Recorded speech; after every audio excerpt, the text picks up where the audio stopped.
le FMI met en garde contre les risques susceptibles de faire dérailler la reprise. Le rythme de la reprise ne faiblit pas.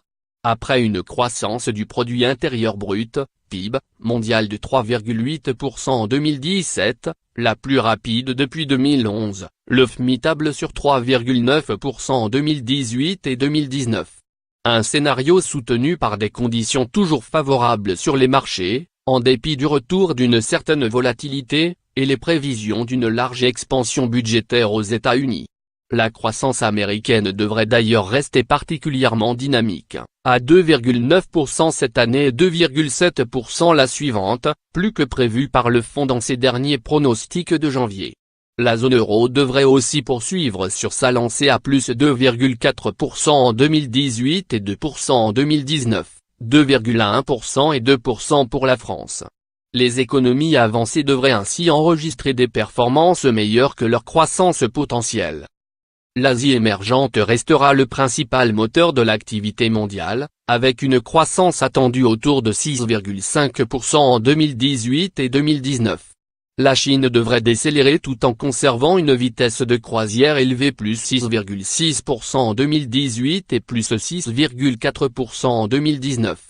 Les exportateurs de matières premières, enfin, devraient voir leurs perspectives s'améliorer un peu après 3 années difficiles. Au-delà des quelques prochains trimestres, les risques susceptibles d'influencer négativement ce scénario l'emportent sur les facteurs positifs, souligne pourtant le FMI dans son rapport. Parmi ces risques, la menace d'une correction sur les marchés, si l'inflation et les taux d'intérêt aux États-Unis remontent plus vite que prévu. Un retour de bâton qui exposerait particulièrement les économies les plus endettées. À l'inverse, des conditions financières demeurant très favorables encourageraient la prise de risque, au nom de la recherche de rendement.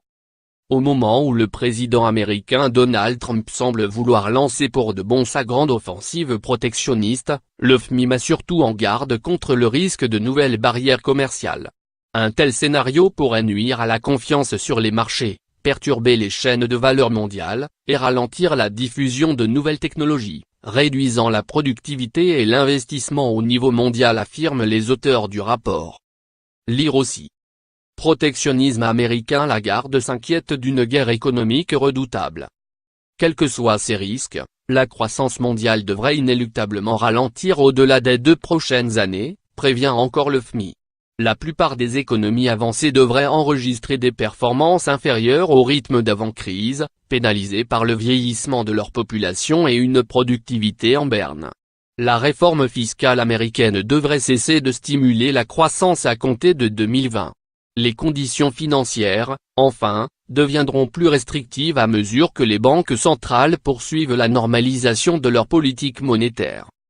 Du côté des émergents, la Chine devrait continuer à ralentir, en mettant le frein sur le crédit et les programmes de soutien budgétaire à l'activité. Les perspectives sont favorables en Asie, mais bien plus incertaines en Amérique latine, au Moyen-Orient et en Afrique subsaharienne. Là, les exportateurs de matières premières font face à des défis d'ampleur, entre austérité, nécessité de se diversifier et adaptation à des cours durablement plus faibles que par le passé.